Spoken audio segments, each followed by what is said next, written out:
नमस्कार, स्वागत आहे तुमचे आमच्या चॅनेलमध्ये. आवाज महामुंबईचा, शोध बातमीचा, कौल मनाचा. चला तर मग आमचे चॅनेल शेअर करा, लाईक करा आणि सबस्क्राईब करा. धन्यवाद. मित्रांनो, मगाशी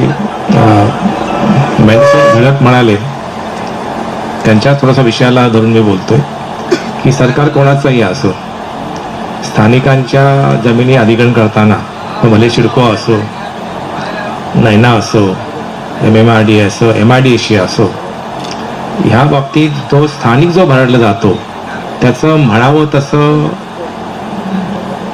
जे सादरीकरण करायला पाहिजे मीडियाने. जो लोकशाहीचा जो चौथा स्तंभ आहे त्याचं ब्रेकिंग दिलं जात नाही. तुम्ही खरंच म्हणजे एरवी तुम्ही बघा ना, साधं कुत्र जरी असतात आडवं आलं तर त्याचं ब्रेकिंगनी सुरू होतं.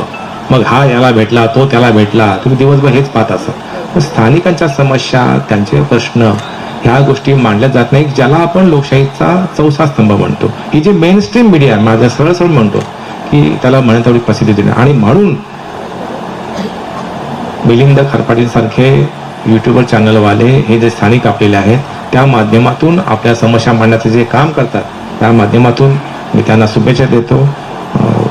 महाराज इथे आलेत 700 किलोमीटरवरून. मला खरंच आम्हाला त्यांचंही मी स्वागत करतो या निमित्ताने की 700 किलोमीटर. आणि नामदेव महाराज महाराष्ट्रातून विभूती तिथे पंजाबमध्ये जाते का आणि 20 वर्ष तपस्या करते. खूप चांगली गोष्ट आज ऐकायला अशा देवाला.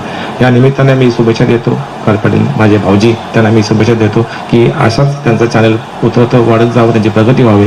धन्यवाद.